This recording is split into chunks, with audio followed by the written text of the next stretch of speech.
Irmãos, esta noite nós vamos começar a trabalhar com toda a fase ministerial de Cristo. E nós estamos juntando Mateus, Marcos, Lucas e João, e juntando todos estes evangelhos, nós estamos vendo de forma bastante devagar, com tranquilidade, sobre o assunto panorama do Novo Testamento. E eu quero chamar a atenção dos irmãos hoje. Joel tem aquele controle? Vê para a gente. Quero chamar a atenção dos irmãos hoje para alguns fatos que são muito interessantes. Esta noite nós vamos trabalhar com o início do ministério de Cristo. E vamos tentar seguir todos os fatos em ordem cronológica, ou seja, na sequência dos fatos realmente existentes. E toda vez que se estuda um assunto como esse, se pensa da seguinte forma. Em primeiro lugar, é lógico, Jesus ele começa o seu ministério aos 30 anos de idade, né? Então, de 0 até 30 anos são exatamente o quê? São datas e são épocas e são tempos que não têm relevância.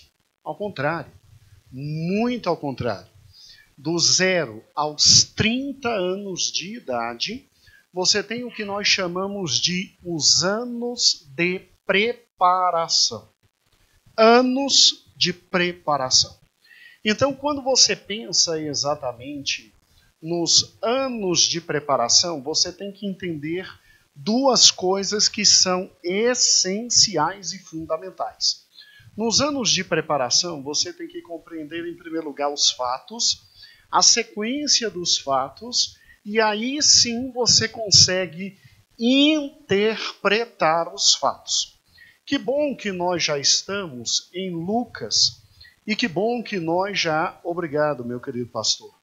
E que bom que nós já estudamos Mateus todo, Marcos todo, e agora estamos lendo o Evangelho de Lucas. Inclusive uma observação. Hoje foi pastor Rodrigo, amanhã será um diácono da igreja de Fortaleza. Irmãos, que preciosidade esse diácono. Que preciosidade, que noção exata da palavra de Deus, que tranquilidade na transmissão da palavra, que inteligência na sequência dos fatos e que graça de Deus quando aquele menino fala. A gente está feliz porque a gente vê uma série de homens de Deus que já conhecemos nos ajudando a entender toda a palavra de Deus e a gente vê uma série de pérolas surgindo dentro do ministério. Então, os irmãos amanhã terão o prazer de ouvir o diácono Lucas analisando Lucas, né? É mais do que uma coincidência. Na verdade, é providência da parte de Deus. Mas que menino bom de palavra. Que menino bom de palavra. Uma preciosidade.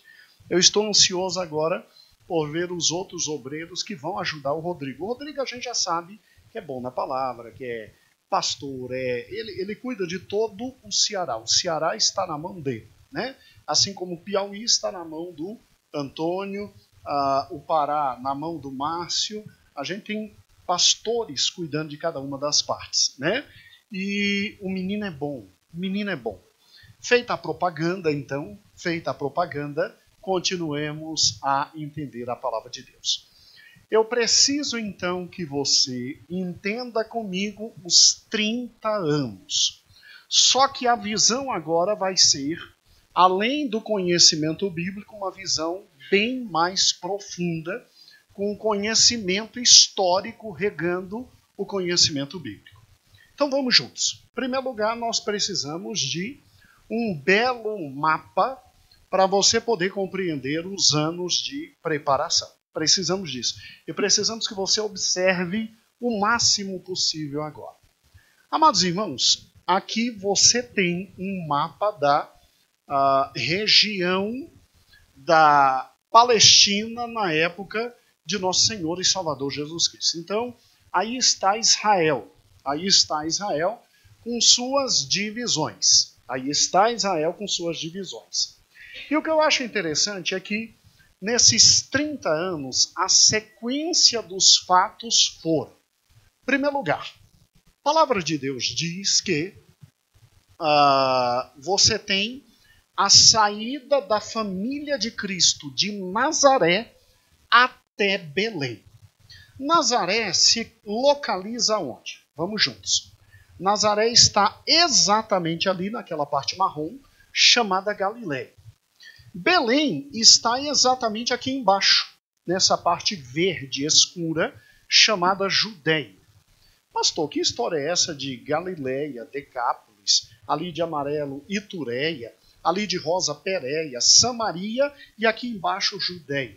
Eram regiões para que os romanos pudessem administrar melhor o seu domínio. Lembre-se que, por enquanto, quem domina absolutamente tudo nesse momento histórico, Herodes o Grande. O reino ainda não tinha sido dividido entre os seus 4 filhos. Daí a Bíblia chamar cada um de tetrarca. Aquele que é monarca, arca, tetra, sobre uma das 4 partes que foi dividido o reino do Pai. E o que é interessante é que, em termos atuais, você pode imaginar, por exemplo, a Galileia, que está ali em marrom, como se fosse hoje um estado brasileiro. A Judeia aqui embaixo como outro estado brasileiro. A Galileia seria ali o norte e nordeste, a Judeia aqui o sul, né? Samaria o centro-oeste, e aí vai. É uma noção para que você tenha ideia do que estamos falando. Então, Júlia, olha que interessante. Primeira coisa que nós temos que ter em mente é exatamente a saída da família desta região aqui para baixo. Não pense que foi desta forma. Vou repetir para que você veja. Não pense que foi desta forma. Judeu nenhum passaria pela Samaria.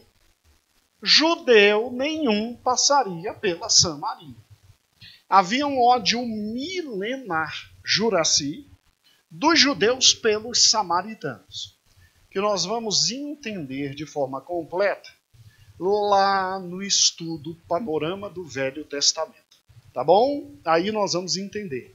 Então, o que naturalmente José fez ao descer com Maria em razão do recenseamento?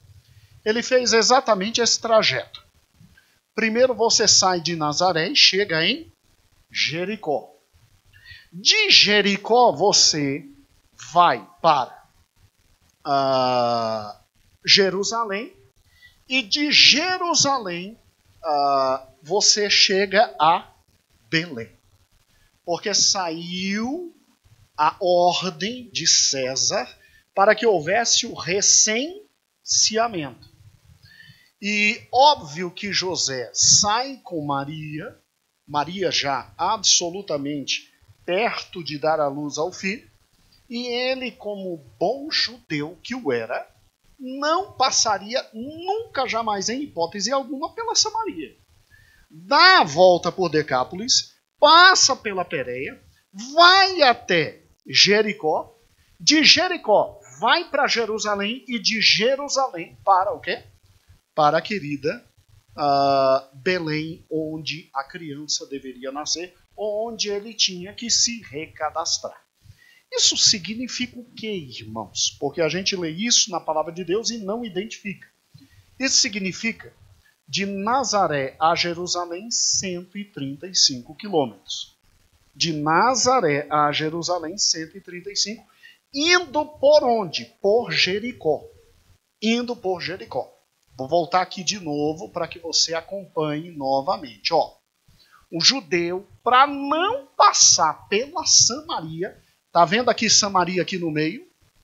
Para não passar aqui, ele não desceria reto isso aqui nunca, jamais, em hipótese alguma. Um judeu tradicional, ele levantava a mão todo dia e dizia: ó Deus, Te dou graças porque não sou mulher. Te dou graças porque não sou gentil e te dou graças porque não sou samaritano. E ele rogava pragas sobre os samaritanos. Ó que gente maravilhosa. Ó que gente fantástica. E aí o que o judeu fazia? Ele dava essa volta. De Nazaré a Jerusalém, passando por Jericó. E aí de Jericó vinha para Jerusalém. E como ele tinha que descer para Belém, de Jerusalém para Belém. Isso dava 135 quilômetros, por quê? Nazaré, Jerusalém, 135 quilômetros. 6 a 10 quilômetros entre Jerusalém e Belém. E, obviamente, meus amados irmãos, um total de, por baixo, 145 quilômetros. José e Maria fizeram para vir para cá, para chegar até o recenseamento. E aí, quando você escuta uma história dessa, você fica com o coração aflito por causa de Maria, não é verdade? Como é que uma mulher com um bucho daquele tamanho, perto de ganhar a criança, me desce numa estrada como essa? Porque aqui você tem que entender que quem descia por essa estrada aqui, ainda descia por uma estrada absolutamente sinuosa. De onde eu tirei essas informações? Eu tirei de 3 fontes, irmãos. Aqui estão as fontes de onde eu tirei. Então, quando a gente para e pensa em tudo que Maria sofreu numa viagem dessa, a gente fica imaginando, meu Deus, coitada da mãe de nosso Senhor e Salvador Jesus Cristo. Já era difícil descer. Descendo por aqui deve ser pior. Não, irmãos, não pense isso não. Maria já era absolutamente treinada nessa querida estrada. Se você pegou direitinho o que diz Lucas, quando o anjo anuncia a ela que ela está o quê? Ela fica com o pé atrás. Ela diz assim, beleza, cumpra-se em mim a vontade do meu Salvador. Mas o anjo, vendo que o coração dela estava pressuroso, e o anjo já tendo dito para ela, olha, fica tranquila, mesmo você não conhecendo o homem, virá sobre ti o Espírito Santo, e para Deus tudo é possível, o anjo diz, olha, inclusive sua prima está grávida. Quem era a prima de Maria? Isabel. Onde Isabel morava? Nas cercanias de Jerusalém. Porque seu marido Zacarias era o quê? Sacerdote no templo em Jerusalém. Templo só tem um. Sinagoga tinha milhões, mas templo só tinha um. E o que é interessante, quem desce correndo para ver a prima, para ter mais uma prova do que está acontecendo? Maria. Quando Maria chega, Isabel já está com 6 meses. Quando Maria chega, que diz, Isabel, o moleque pula aqui dentro. Isabel é tomada por Deus. E aí vem Isabel. Quem é que está me dando a honra de eu receber a mãe do meu Senhor? Já fala tudo aquilo que está em Lucas. Uma profecia extraordinária. Um cântico extraordinário. E aí Maria passa a ter certeza e razão. E uma questão muito interessante. Ela fica ali exatamente 3 meses. Eu estava em casa conversando com minha esposa e meus filhos. A pergunta foi, e aí, Maria viu João Batista nascer? A Bíblia não esclarece. A Bíblia não esclarece, mas que ela fica 3 meses, fica. E aí o problema, porque quando ela volta, quem está buchuda? Quem saiu lá de cima de Nazaré sem bucho e volta para Nazaré 3 meses depois? Quem? Com o quê? Como é que explica isso para José? José entendeu direitinho a explicação dela, tanto é que intentou deixá-la. Entendeu? Quando ele pensa em deixá-la secretamente e não difamá-la para gerar a morte dela por apedrejamento, o anjo chega, explica tudo e José se submete. Está vendo quanto fato histórico que a gente perde? Então pode ficar tranquilo. A Maria desceu aqui com uma criança e foi completamente difícil e problemático, mas o caminho era por demais conhecido. Pode ficar tranquilo. Subia e descia toda hora. Toda hora. Não tinha WhatsApp. né? Então subia e descia toda hora. Agora olhe que interessante. Veja então, por gentileza, que de Nazaré para Belém foram 145 quilômetros. Para quem não sabe, quando Jesus conta a história do indivíduo que descia, e ele descia a Jericó e foi assaltado, é porque aquela figura que eu te mostrei era uma das passagens mais perigosas do deserto da Judeia. Ali tinha assalto após assalto. Maria subia e descia com tranquilidade. José subia e descia com tranquilidade. Nunca aconteceu absolutamente o quê? Nada com isso. Olha a proteção de Deus. Então veja comigo, olha que interessante. É bom que você entenda os fatos. Você então tem de Nazaré até Belém 145 quilômetros. Aí a Bíblia chega e conta os fatos em Belém. Vamos juntos. Quando Jesus está em Belém, lá o Senhor Jesus o quê? Nasce. Lucas capítulo 2, versículo 6 e o quê? 7. E ele nasce em Belém para cumprimento da profecia. Da profecia.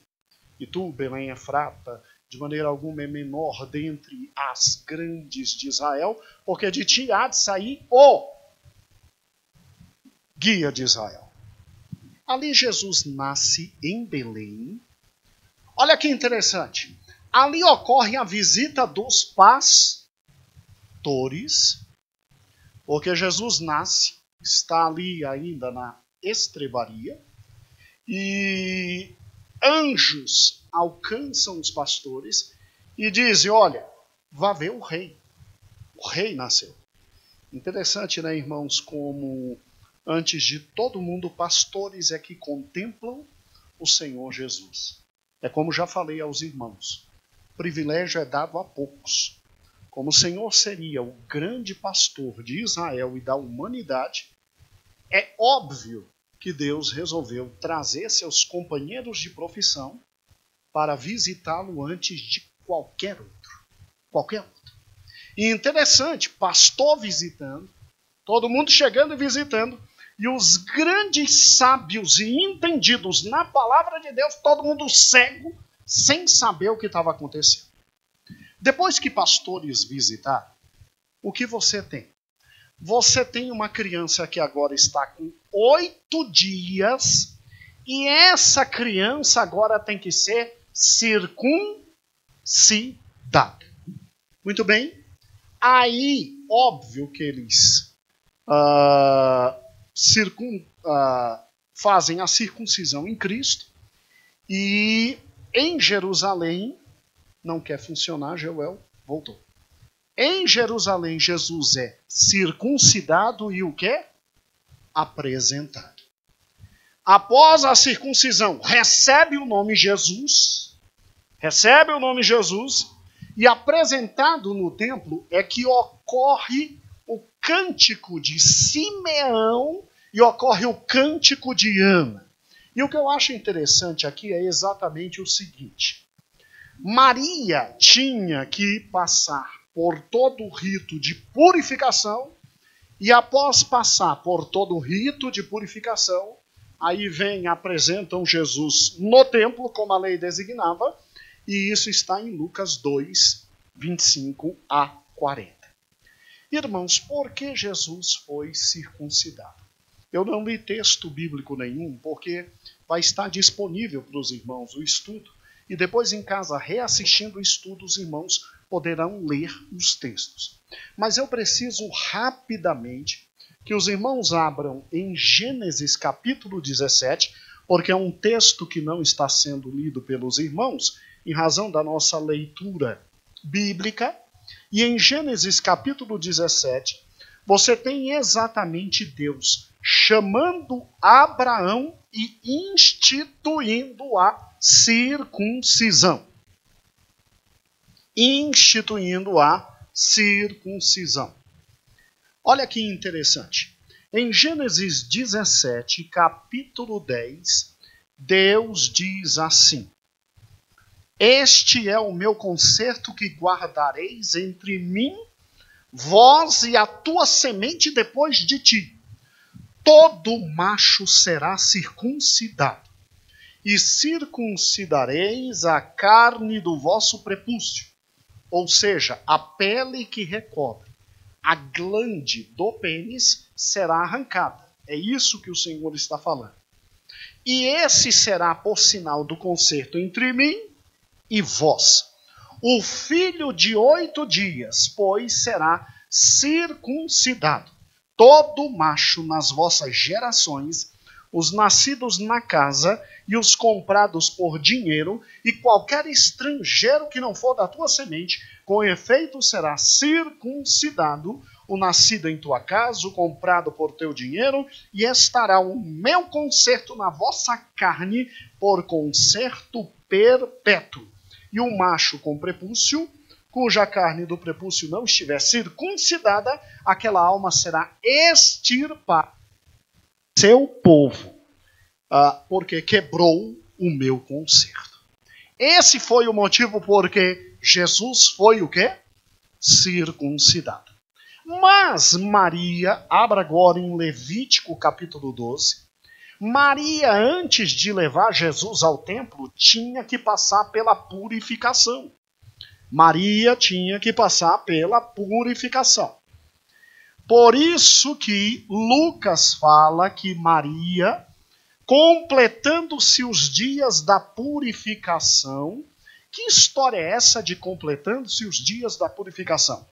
Em Levítico capítulo 12 disse assim. Vamos lá, Levítico 12.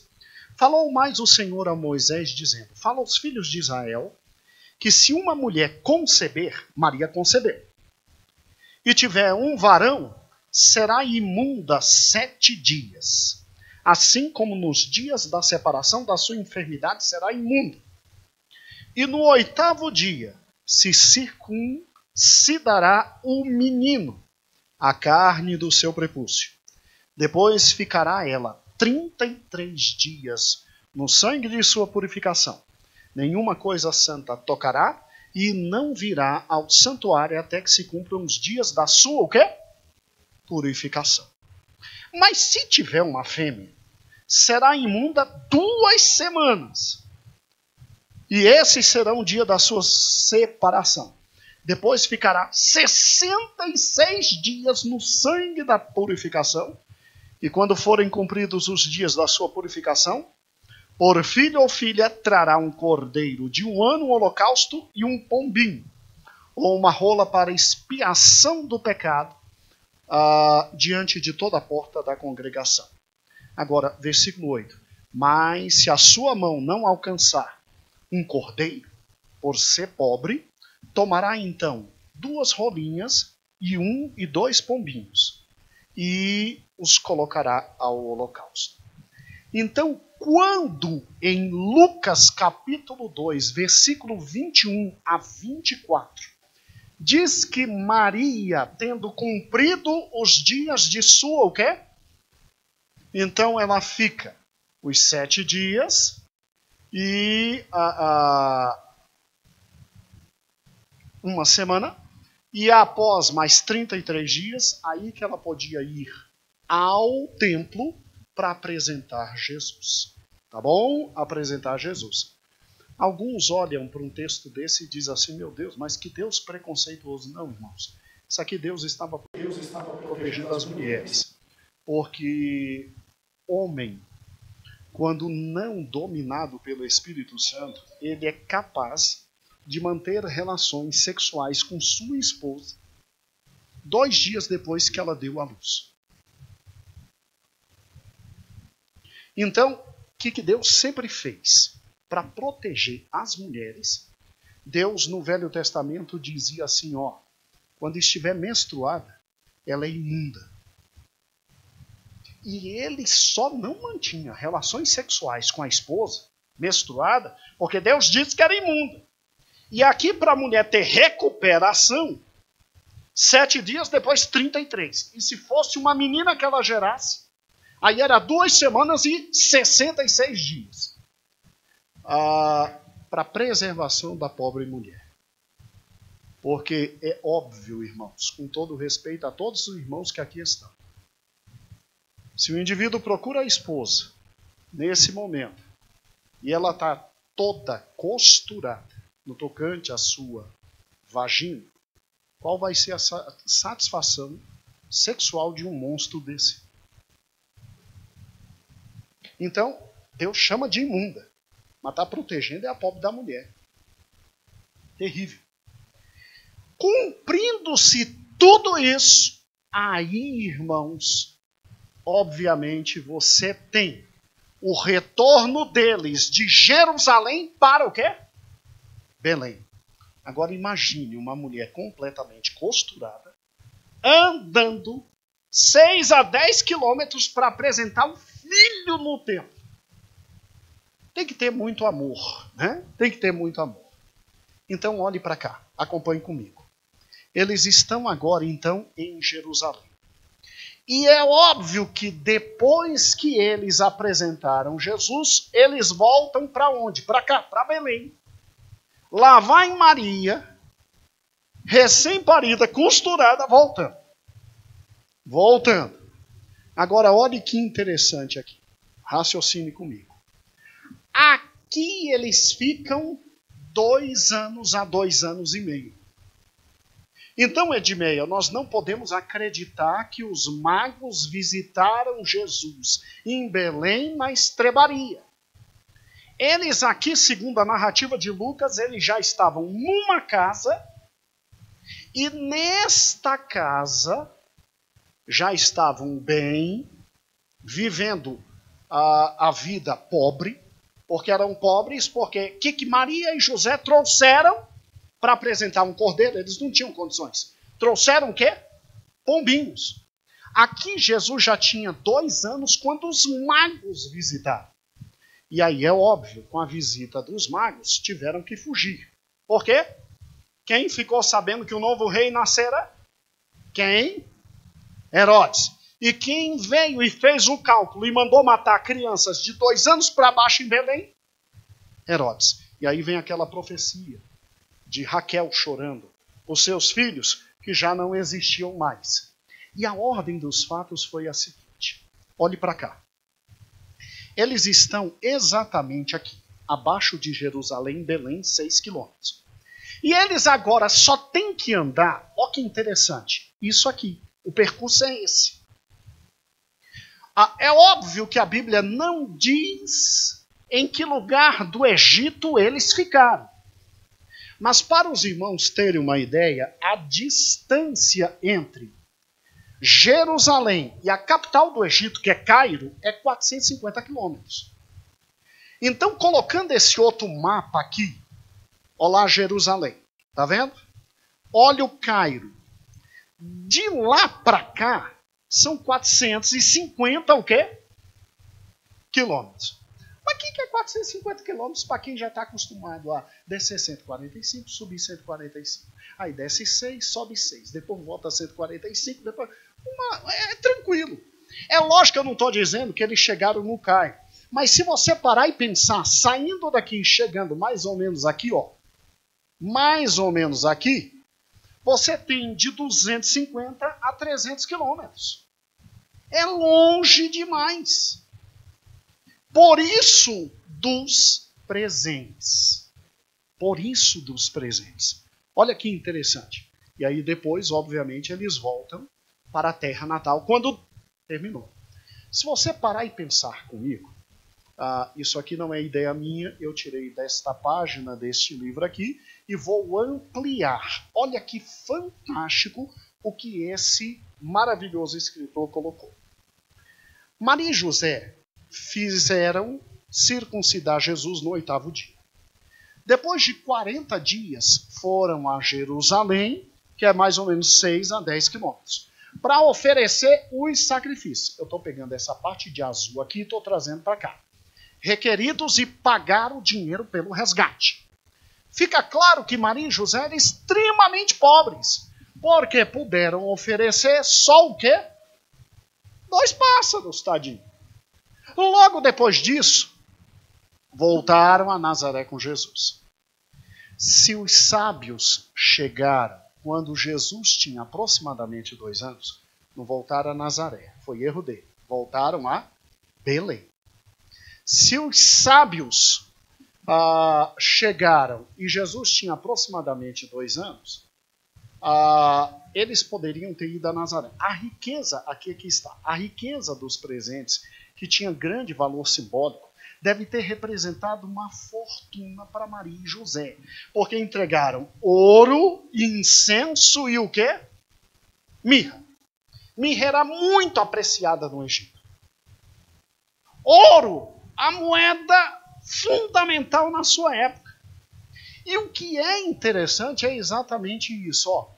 Os presentes permitiram que abrisse uma carpintaria e cuidasse de Jesus mais tarde e de uma família, o quê? Melhor. Então pensa comigo. Os presentes viabilizaram com que José fizesse toda a empreitada ao Egito e lá não passasse fome. A profissão de José no Egito poderia ter ajudado.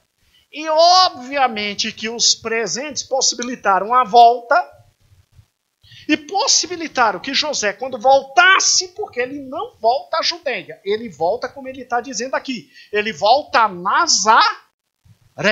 Quando ele volta a Nazaré, ele pode abrir o seu negócio. Deus cuidou tanto do seu filho que permitiu que o pai legal de Jesus fosse um empreendedor.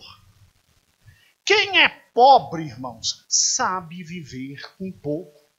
José conseguiu, com os presentes que recebeu, descer ao Egito, voltar do Egito, e é lógico que ele não foi para a Judeia, porque quando Herodes o Grande morreu, o filho pior de Herodes estava na Judeia. Então ele, temendo Arquelau, ele sobe para onde? Para onde? Nazaré. Quando ele sobe para Nazaré, ele tem dinheiro para chegar, abrir uma carpintaria, ainda tem um pouquinho de recurso para quê? Sustentar os outros filhos que iam nascer. Irmãos, Deus cuida de todas as coisas nos mínimos o quê? Detalhes. Agora, olha que interessante. Você sabia desse fato? Nascimento. Olha que fantástico, isso é um dado histórico. A mulher grávida não devia tomar banho quente. Para evitar o quê? Pastor, isso é coisa de mulher. Acha que Maria ia cair numa dessa? É coisa de mulher, rapaz. É? Vou te mostrar biblicamente. A mulher na época não tomava banho quente para evitar o aborto. Então, acima de tudo, a pobre coitada ainda tomava banho frio. Mas naquele calor estava bom. Não podia comer certas coisas. Vegetais verdes, comida salgada, gordura, para não prejudicar o feto. A parteira local fazia o parto, que geralmente acontecia na casa, como está em Êxodo, como está em Jeremias. Tá certo? Então, olha que interessante, Maria ainda tinha uma certa dieta para seguir. Pobre, descendo de um canto para o outro, chegou na cidade do marido, não tinha onde ficar, a criança nasce no local que ninguém esperava. E olha que interessante, o recém-nascido era lavado e depois ainda passava um sal em sua pele, na crença que isso ia endurecê-la. A mãe judia pensava que os membros do filho, mão, perna, cresceriam retos e firmes se fossem presos com tiras apertadas ao lado do corpo.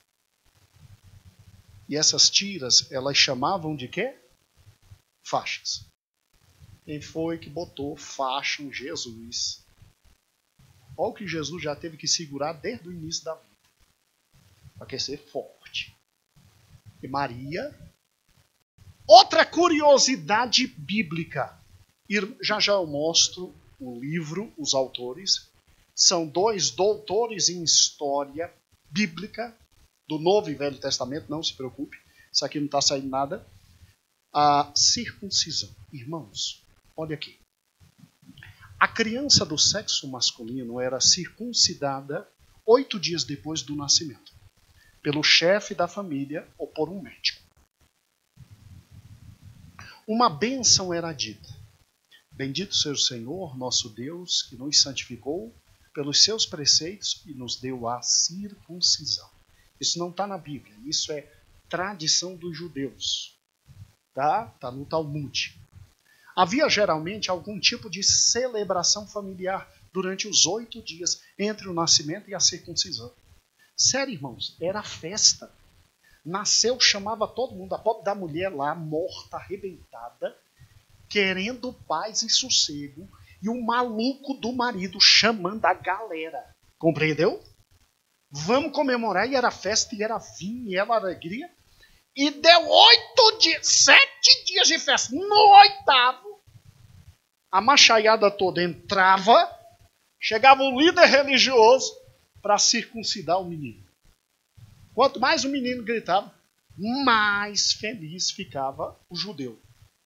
E chuta a mãe desesperada. Chuta a mãe desesperada. Havia celebração entre o nascimento e a circuncisão. É difícil saber o que a circuncisão significava a princípio.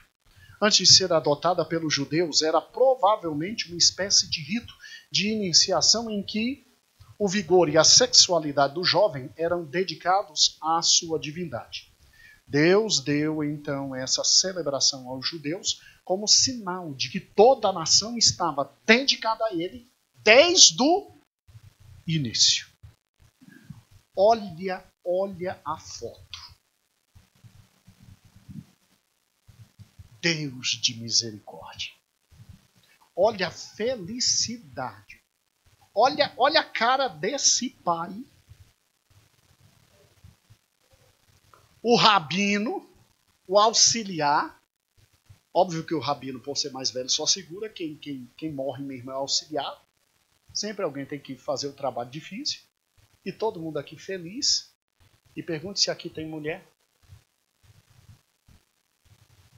É lógico que não.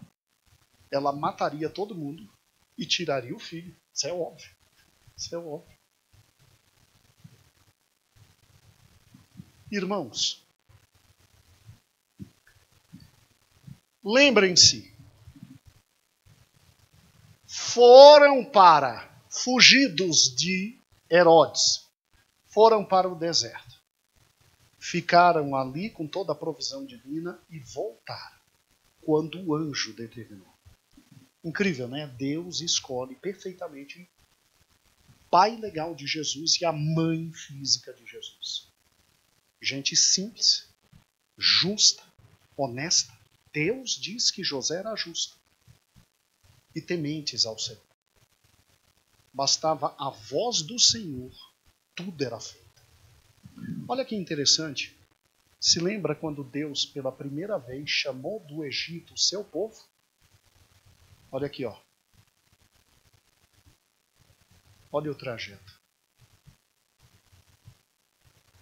Aqui está pela segunda vez, quando Deus chama o seu povo. E a terceira vez está chegando. Está perto. Está mais perto do que você e eu pensamos. Está perto. Agora olhando para cá. Pegando a setinha verde e trazendo para cá. Eles foram para onde? Nazaré, óbvio. Porque o medo de José era voltar para cá, porque aqui com a morte de Herodes ficou seu filho. O pior de todos. O que ele fez? Ele disse, não, o pai tentou matar o filho, não vai. Rapidinho subiu aqui, ó. Aqui montou sua carpintaria E aqui ensinou Jesus a ser carpinteiro. Olha que interessante, por gentileza. Se você parar e pensar, a Bíblia nos traz em Mateus capítulo 2, 19 a 23, isso não tem em Lucas, de 19 a 23 esse fato, o retorno de Jesus.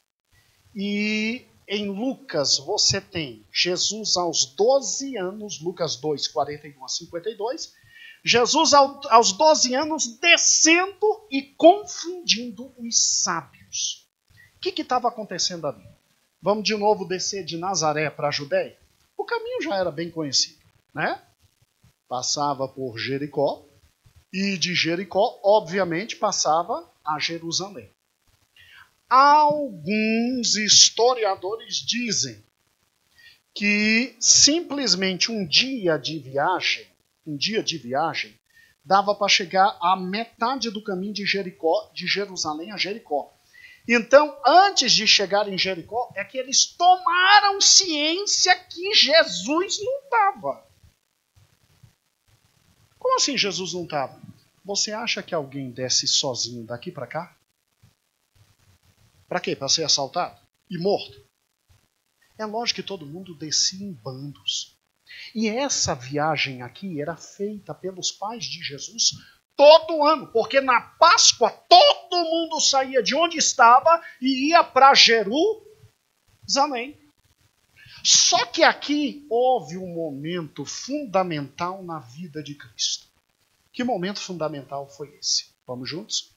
De novo aqui está a página do livro e que eu vou ampliar. Aos 12 ou 13 anos, você tem um judeu entrando na sua idade adulta. Eu então peguei a parte de vermelho e ampliei para os irmãos. Vamos juntos? O menino judeu era reconhecido como entrando na idade adulta aos 13 anos de idade. Não se sabe quando a prática começou. Na época do Novo Testamento, o menino de 13 anos se tornava um filho da lei. O relato sobre Jesus ter deixado para trás no templo, ter sido deixado para trás no templo, mostra que ele estava deixando a infância.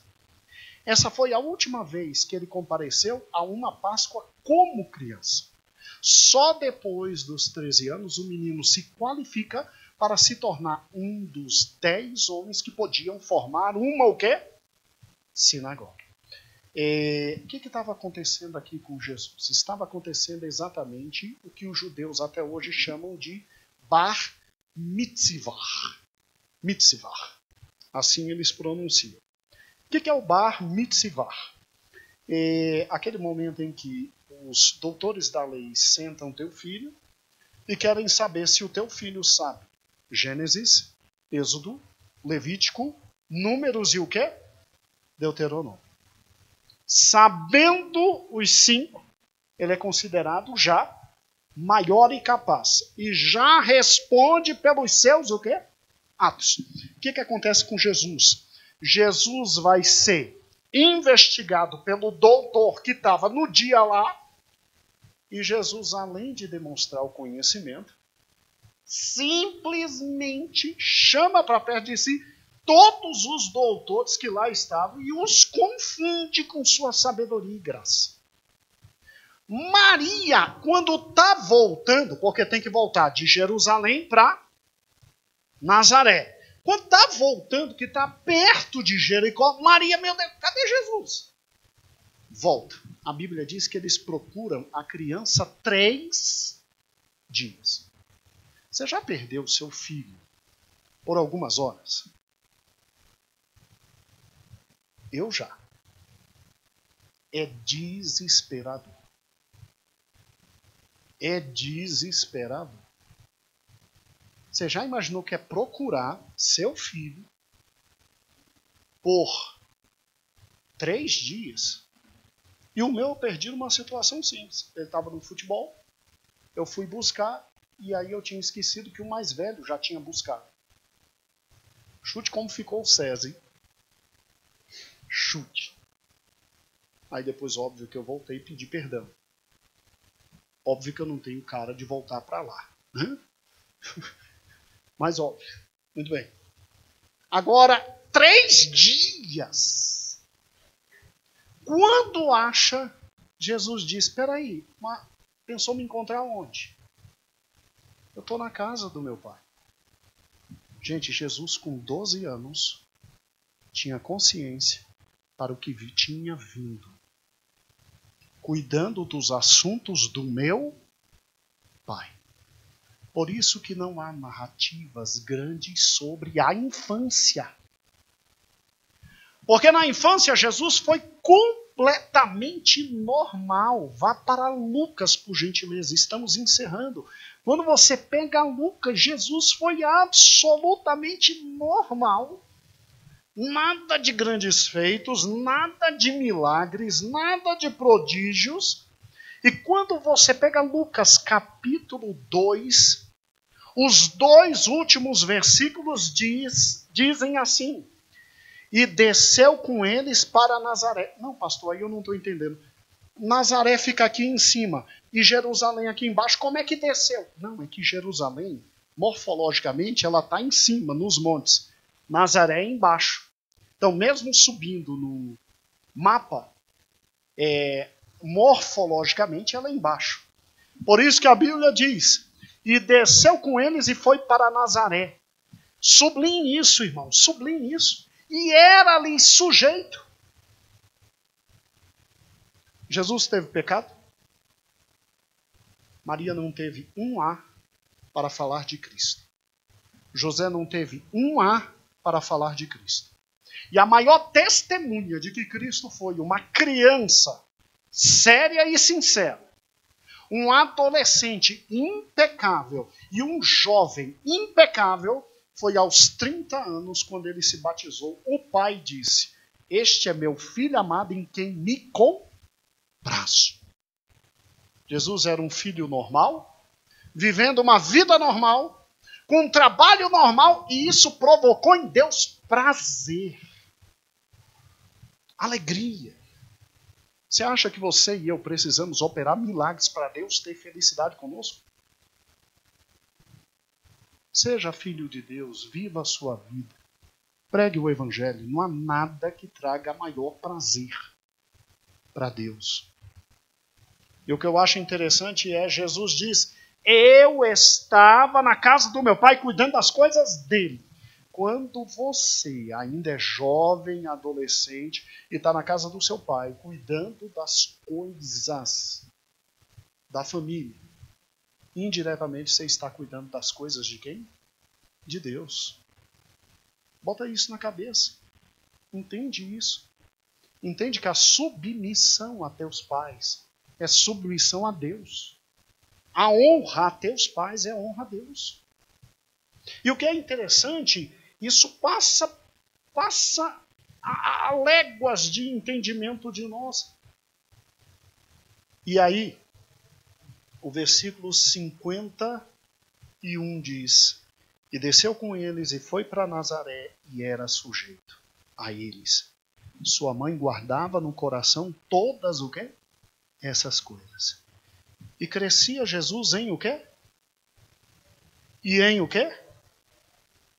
Sabedoria, conhecimento humano normal para vencer na vida. Cresceu um carpinteiro como carpinteiro, trabalhando em sua carpintaria. Mas crescia também em graça com Deus e perante diante dos pais humanos e diante do Pai celestial. Como é que tudo isso influencia o ministério de Cristo? Porque tudo isso é o que os grandes teólogos chamam de anos de preparo. Até os 30 anos ele foi judeu normal. Como é que isso influencia? Tudo o que eu trouxe para os irmãos de informação retirei desse livro. Se puderem, adquiram. Excepcional. Ralph Gover, ele é um dos maiores teólogos que temos hoje no mundo. Fantástico. usos e costumes dos tempos bíblicos. Os outros livros de onde eu tirei informação, eles não estão mais disponíveis, eles são raridade, por isso não trouxe para os irmãos. Até tentei ver se tinha internet para baixar, mas não tem. Esse é hoje o disponível para os irmãos. E a pergunta é como todos esses fatos, porque aqui está um momento em que Cristo está sendo preparado para o ministério. Como esses fatos influenciaram no ministério de Cristo? Aí, quarta-feira que vem. Aí a análise teológica de todos esses fatos. E aí os irmãos vão entender porque Cristo, em algumas situações, agia assim e não assado. Porque Cristo, em outras situações, falava ou se calava. Daí nós vamos estudar as reações de Cristo nos seus ministérios. Mas eu gostaria que você ficasse pensando em casa. Como é que todos esses fatos geraram o Cristo dos 30 anos? Amém? Pode pensar nisso? Então, se Jesus não voltar, quarta que vem a gente está junto. Amém? Entendeu todos os fatos? Compreendeu historicamente? Compreendeu historicamente? Então já vencemos a primeira batalha nos anos de preparação. E quarta-feira que vem nós vamos analisar como esses anos foram importantes para o ministério de Cristo. E depois entrar passo a passo no ministério de Cristo. É extraordinário, irmãos. É algo fora do normal. Amém?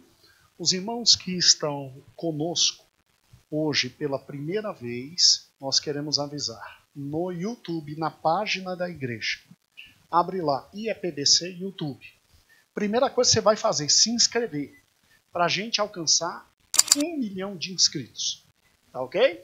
1 milhão de inscritos. Irmãos, compreenderam os anos de preparação? Eber vai disponibilizar esse estudo até no máximo quarta-feira que vem. Quando disponibilizar, aí você vai pegando os textos e lendo os textos no Novo Testamento. Senhor meu Deus, nós não podemos neste momento, ó Pai, analisar a preciosa sala de aula que teu filho teve nesses 30 anos. Demos os dados históricos a cada uma das tuas ovelhas que aqui estão. Tuas amadas ovelhas, teus amados filhos. Entregamos a eles algumas noções culturais, geográficas, ó Deus, para que possam entender um pouco mais a tua palavra. Mas, Senhor, como tu és Deus extraordinário. É incrível como tu fizestes no deserto com Israel. É incrível, tu és Deus de projetos no deserto. Tu és Deus que pega um povo falido, um povo dividido, um povo escravo, e no deserto, Senhor, tu transforma esse povo em um grande exército. É incrível que tu fizesses com teu filho. O meu coração se alegra, eu fico estarrecido que Deus és tu, ó Deus. Tu és realmente incomparável, tu és benigno, tu és bendito, tu és insondável, tu és impenetrável. Se não for a teu amor nos trazendo tudo isso, o que seria de nós? Mas ajuda-nos a refletir e a entender e a verificar a escola que teu filho passou. E aí sim podemos entender cada uma das atitudes do teu amado filho. Eu também te louvo, ó Cristo, pela humildade. É impossível, ó Cristo amado, não simplesmente se quedar diante de ti. É impossível não estar de joelhos diante de ti.